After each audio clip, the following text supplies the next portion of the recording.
ગટ્ટુ જો બહુ જ ઓર્ડર છે. તો શું થયું? બર્ગર અને કેક ગટ્ટુ બનાવે વગર બ્રેક. Food express. ઓર્ડર હોય રાઈટ, કોઈન્સ મળશે ડે અને નાઇટ. લિંક છે ડિસ્ક્રિપ્શનમાં. જલ્દીથી પુન્ટુન કિડ્સ ગેમ ડાઉનલોડ કરો અને ફન શરૂ કરો. નવરાત્રી. આજે છે નવરાત્રીનો પહેલો દિવસ અને સોસાયટીના પાર્કમાં આજે થવાના છે ગરબા અને દાંડિયા ફેસ્ટિવલ. શું બાળકો, શું ઘરડા અને શું યુવાનો બધા આ ફેસ્ટિવલની તૈયારીમાં લાગેલા હતા. તેથી ચારે બાજુ રોનક જ રોનક હતી. ગટ્ટુ અને મિત્રો સ્ટેજ પર લાઇટ ફિક્સ કરતા હતા તો પપ્પા અને બીજા મોટા લોકો ગ્રાઉન્ડમાં ખુરશીઓ ગોઠવતા હતા. ચિંકી ગુડ્ડી બીજા બાળકો સાથે ગરબાની રિહર્સલ કરતી હતી. મોન્ટી હિંચકા પર બેઠો બેઠો બધાને જોતો હતો. બધા ફેસ્ટિવલની તૈયારી કરી રહ્યા છે અને મને બોલાવ્યો પણ નહીં. આ અપમાનનો બદલો તો લેવો જ પડશે. ગરબાની પ્રેક્ટિસ કરતા કરતા ગુડ્ડી, ચિંકી અને બીજા બાળકો થાકી જાય છે. ચાલો એક બ્રેક લઈએ ગાઈસ. થોડી વારમાં ફરીથી શરૂ કરીશું. Good idea. ચિંકી, ગુડ્ડી અને બીજા બાળકો જેવા ત્યાંથી નીકળે છે એવામાં ત્યાં મોન્ટી ચૂપકેથી આવી જાય છે. મોડું કર્યા વગર ચિંકીના રંગબેરંગી દાંડિયા સ્ટિક્સ પોતાની બેગમાં નાખીને ત્યાંથી ભાગી જાય છે. થોડી વારમાં ચિંકી અને તેના મિત્રો ત્યાં પાછા આવે છે. મારી દાંડિયા સ્ટિક્સ ક્યાં ગઈ? અહીંયા જ તો મૂકી હતી. હવે હું આજ રાતના ફેસ્ટિવલમાં કેવી રીતે પાર્ટિસિપેટ કરીશ? એવામાં બંટી ત્યાં આવી જાય છે. અરે રડવાનું બંધ કર ચિંકી, કઈ ને કઈ ગોઠવણ તો જરૂર થઈ જશે. એવામાં બંટીની નજર ખૂણા પર પડેલી બે સ્ટિક્સ પર જાય છે. તે તરત જ તે સ્ટિક્સને ઉઠાવીને લઈ આવે છે. સ્ટિક્સ તો મળી ગઈ. બસ આપણે હવે તેને સજાવવાની છે, પછી તે બની જશે દાંડિયા સ્ટિક્સ. અરે વાહ બંટી, આ તો બહુ જોરદાર આઈડિયા છે. ચિંકી એક સુંદર ડેકોરેટિવ કાપડને સ્ટિક્સ પર વીંટી દે છે અને બસ 2 મિનિટમાં દાંડિયા સ્ટિક્સ તૈયાર થઈ જાય છે. આ તો મારી જૂની સ્ટિક્સ કરતા પણ વધારે સુંદર દેખાય છે, હે ને? હા, સાચે. Thank you Bunty. મારો આ પ્લાન તો ફેલ થઈ ગયો, પણ મારો આગલો પ્લાન સક્સેસફુલ થઈને જ રહેશે. ગરબા અને દાંડિયા ફેસ્ટિવલ શરૂ થવામાં હવે ફક્ત 15 મિનિટ બાકી હતી. સૂર્યાસ્ત થવાનો જ હતો અને બધી લાઇટ્સ ઓન કરી દીધી હતી. એવામાં મોન્ટી લાઇટનો પ્લગ નીકાળીને તેને સ્ટેજની નીચે સંતાડે છે. અચાનક અંધારું થવાને કારણે ચારે બાજુ દોડાદોડી થઈ જાય છે. હવે આ લાઇટ કેવી રીતે જતી રહી? ત્યાં ચિંકીની નજર આસપાસના ઘરો પર પડે છે.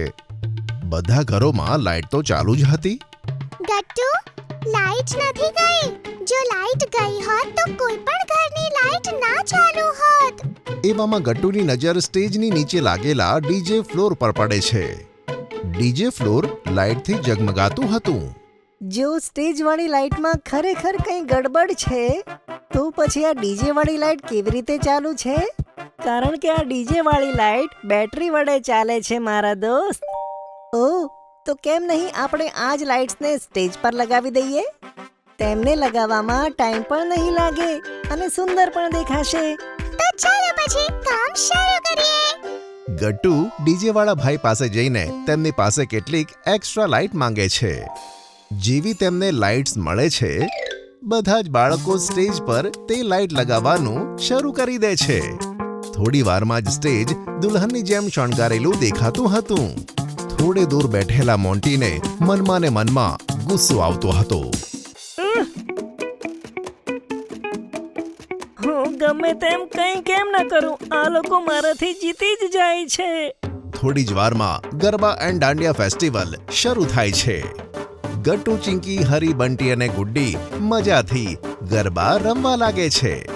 મમ્મી, પપ્પા અને સોસાયટીના બીજા લોકો પણ મસ્તીમાં ઝૂમે છે. એવામાં ગટ્ટુના મનમાં એક આઈડિયા આવે છે. ગાઈઝ, ઉભા રહો એક મિનિટ. આને થોડું ઇન્ટરેસ્ટિંગ બનાવીએ. ઇન્ટરેસ્ટિંગ? પણ તે કેવી રીતે? આપણે બધા એક એક કરીને સ્પિન કરીશું. જે સૌથી વધારે સ્પિન કરશે તે આજનો વિનર. હા, તેમાં મજા આવશે. તો ચલો પછી શરૂ કરીએ. હા, ચાલો શરૂ કરીએ. બધા બાળકો એક એક કરીને સ્પિન કરવા લાગે છે.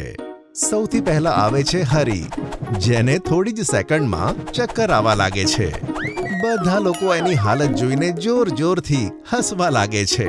પછી આવે છે બંટીનો વારો. બંટી કોઈ હીરોની જેમ એન્ટ્રી લે છે અને સ્પિન કરવાનું શરૂ કરે છે. પણ થોડી જ વારમાં તેનો પગ એક દાંડિયા સ્ટિક પર આવી જાય છે. બંટી આઉટ ઓફ કંટ્રોલ થાય છે અને થોડી દૂર જઈને પડી જાય છે. બિચારાની આ હાલત પર બધાને હસવું આવે છે. પછી વારો આવ્યો ગુડ્ડીનો. ગુડ્ડી ખૂબ જ ધીમેથી શરૂઆત કરે છે, પણ અચાનક ખૂબ જ ઝડપથી સ્પિન કરવા લાગે છે. તેની સ્પિન જોઈને બધાની આંખો તો ખુલ્લી જ રહી જાય છે. થોડી વાર પછી ગુડ્ડી રોકાઈ જાય છે, પણ તેનું આ પરફોર્મન્સ જોઈ બધા તાળીઓ વગાડવા લાગે છે. પછી વારો આવે છે ગટ્ટુનો. ગટ્ટુ થોડો નર્વસ થતો હોય છે. ખબર નહીં આ હું કરી શકીશ કે નહીં. અરે તું કેમ ડરે છે ગટ્ટુ? આ ગેમ રમવાનો આઈડિયા તો તારો જ હતો ને. હા, આઈડિયા તો મારો જ હતો, પણ મને બીક લાગે છે કે જે તમારી સાથે થયું એવું જ કંઈક મારી સાથે ન થાય. કાઈ નહીં થાય ગટ્ટુ, તું વધારે ના વિચાર. પછી ગટ્ટુ હિંમત એકઠી કરે છે અને સ્પિન કરવાનું ચાલુ કરે છે. પણ હજુ પણ તે નર્વસ ફીલ કરે છે. ક્યાંક સ્પિન કરવાના ચક્કરમાં હું કોઈને અથડાઈ ન જાઉં. ગટ્ટુ સતત સ્પિન કરતો જ રહે છે. પણ જ્યારે કોલોનીની કેટલીક આંટીઝ તેની પાસે આવીને દાંડિયા કરવા લાગે છે, તો ગટ્ટુને થોડું દૂર જવું પડે છે. ગટ્ટુ જેવો દૂર જઈને સ્પિન કરવા લાગે છે, એક ડેકોરેટિવ ક્લોથ તેની બોડી પર વીંટાવા લાગે છે. થોડી જ વારમાં ગટ્ટુનું આખું શરીર કપડાથી વીંટાઈ જાય છે અને તેને તેનું સ્પિન રોકવું પડે છે. કોઈ રીતે ગટ્ટુ તેનાથી કપડું દૂર કરે છે. બધા બાળકો જોરથી હસવા લાગે છે. મેં કીધું તો ને કંઈ ને કંઈ ગડબડ જરૂર થશે. અને સૌથી છેલ્લે વારો આવે છે ચિંકીનો. ચિંકી ખૂબ જ કોન્ફિડન્ટલી પોતાનું સ્પિન શરૂ કરે છે. તે એટલું ઝડપથી સ્પિન કરે છે કે જોવાવાળા બસ તેને જોતા જ રહે છે. આ તો ગુડ્ડીથી પણ વધારે ઝડપથી સ્પિન કરે છે. એક સમય એવો આવે છે જ્યારે ચિંકીને સ્પિન કરતા 3 મિનિટથી વધારે સમય લાગે છે, પણ તે રોકાતી નથી અને અચાનક તે જમીન પર પડી જાય છે. બધા ટેન્શનમાં તેની તરફ ભાગે છે. ચિંકી, તારી આંખો ખોલ ચિંકી. ગટ્ટુ તેના ચહેરા પર પાણી છાંટે છે, તેમ છતાં તે નથી ઉઠતી. બિચારી ચિંકી ઉઠતી નથી. હવે મારે સારું બાળક બનીને તેમની હેલ્પ કરવી જોઈએ. મોડું કર્યા વગર મોન્ટી બાળકો પાસે પહોંચી જાય છે. ગાઈસ, જો તમે કહો ને તો હું ચિંકીને ઉઠાવી શકું છું. તું કોઈ ગડબડ તો નહીં કરે ને મોન્ટી? ના, બિલકુલ નહીં. મોન્ટી તેના ખિસ્સામાંથી એક લીંબુ કાઢે છે અને ચિંકીને સૂંઘાડે છે.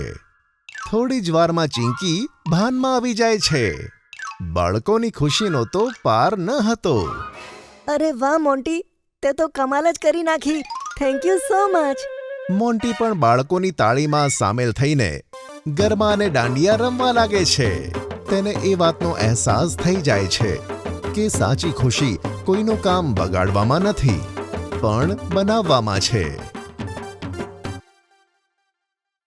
જો તમને અમારી વાર્તા ગમી હોય તો પુન ટુન કિડ્સને લાઈક, શેર અને સબસ્ક્રાઇબ કરજો.